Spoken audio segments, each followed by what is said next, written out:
basic story is basically I was never a believer, didn't believe in God. I laughed at people that believed in God. Like, not till now that I realise why, but when I was a child I was brought up in a very violent environment. I was sexually abused as a child, beaten as a child, all that, and when people were trying to put God towards me and whatever, stuff like that, and I probably did, you know, when I was in bed or whatever as a child and all that, God, you know what I mean, please help us and all that, and I probably do, and I think I remember doing that, but I never believed in him, didn't think he was there, and when people were trying to put him in, I thought, well, how comes? He can't be about because of what's going on in my life. I just didn't have time for God, I didn't, you know what I mean, I didn't know God, I just didn't know about him at all. Consequently, I just went from a violent situation and I got away from it for a while because I turned professional as a boxer and stuff like that. And yeah, I just sort of like, that was my escape. I got away from it and it was an escape. And I was good at it, you know, but there was always that element of me having like, not a lot of self-esteem and, you know, a bit of, you know, put down. I'm forever putting myself down. I had a lot of people interested in me at the time and all that, and it gave me a bit of a name and a bit of notoriety. I got a job as a doorman and to pay for my boxing fees and stuff like that, and I got the job as a doorman and then it just all went wrong. Then I started getting involved in drugs, drink, women, the whole shebang, you know. I'd go work on a Thursday, come home on a Monday, you know, and I was married at the time as well.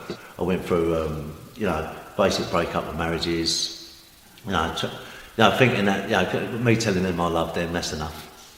No, that is enough, you know what I mean? I love my wife, that's enough. No, ain't enough. I think, oh yeah, I've done it, sorted it, turned it round, but, you know, all this sort of stuff, and all about me, it was all about me.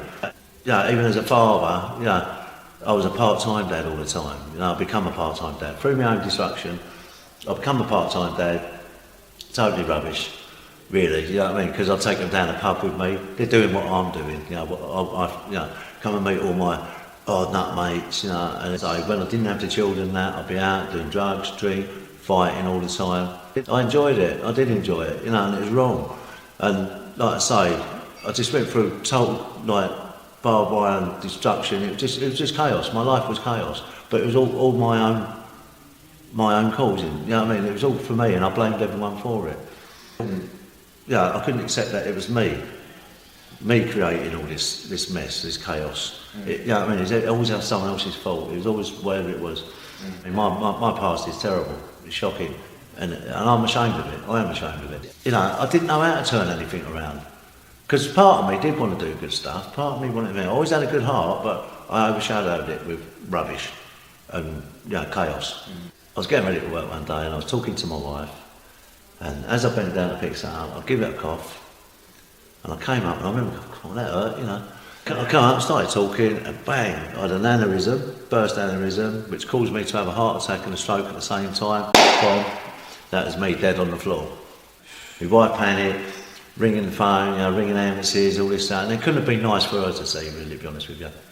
And she's screaming off the balcony, ring an ambulance, you know, panic, you know. But I was dead on the floor and paramedics coming and, you know, put me back. But I will say one thing, you know, when people say like their life flashes before them and stuff like that, and this beautiful light, well, I didn't see a beautiful light. It didn't flash before me, I just had darkness. In all of that darkness, I wasn't scared. It was like a warm, loving darkness. If you can explain that to me, I don't know. But it seemed like I was there for a while, but I felt reassured. I can't explain it. And I sort of know now why I didn't see the light and everything else. It's to send me back, you know what I mean?